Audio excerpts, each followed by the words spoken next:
name is Sister Carmel, Leahy, and I come from Ireland. I was born in West Cork, near a place called Skibbereen, and I entered in Dublin, and I was there for about 40 years. And then I got rheumatism, they call it polymyalgia rheumatica. They sent me to the States, and I went to California in the hope I'd get better, but I was worse there than I was in Dublin. And they sent me from there into Phoenix, Arizona, and I was there 6 weeks when I had no rheumatism whatsoever. And then I applied to be transferred to Arizona, and I did all my research, so I thought, perfectly well. And all the people who recommended me, the first on the list was Senator Barry Goldwater, and then I wasn't accepted. I applied for school, a job in school, and they had more than enough teachers, so I was persona non grata. I came back to Ireland. I was in Ireland for, first year was good, second year wasn't, third year was bad as ever, rheumatism, I couldn't walk. And then I began doing a little bit of research into other parts of the world, and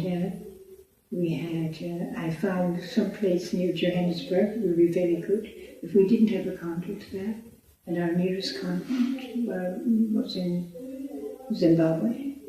So made arrangements and came to Zimbabwe, and things are vastly improved for me. Not perfect, because when the humidity is high, I'm in great pain, but when it isn't, I don't have any pain. And that's why I'm in Zimbabwe.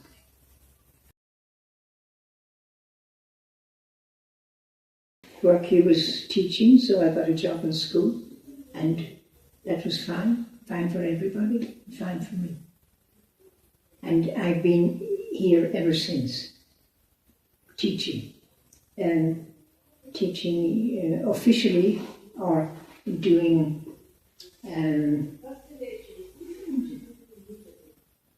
taking slow learners, and that's what I'm doing at the present time.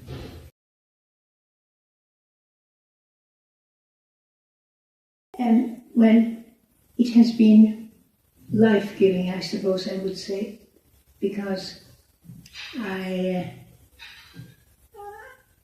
had to take a lot of tablets when I was in Ireland, and that doesn't suit, I suppose, anybody.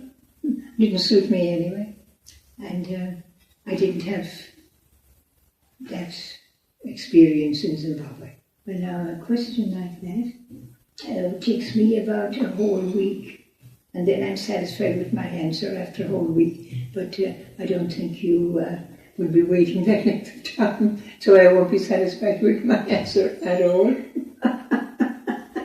I suppose the gift of being able to move from one convent to another, because at the time I felt rather sorry for myself having to leave Ireland and to come here. But I said, if that was the mother of a family, she couldn't do it. No way. So I was privileged.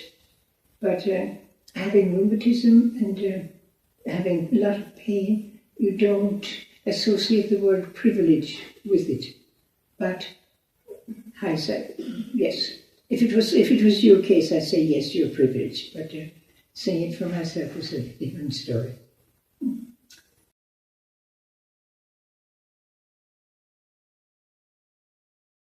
And my mother, looking back, my mother was delighted.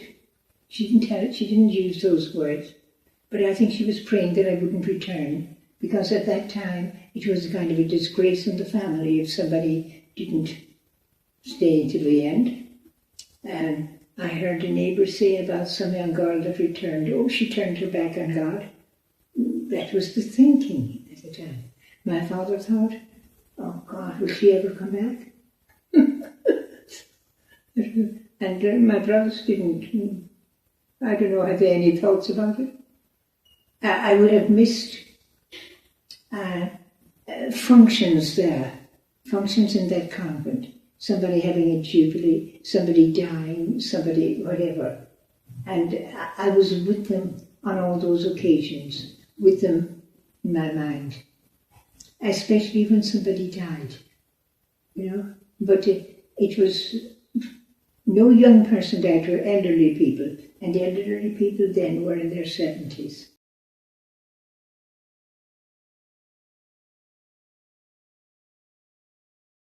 What was my word? Come and try and see, is it for you?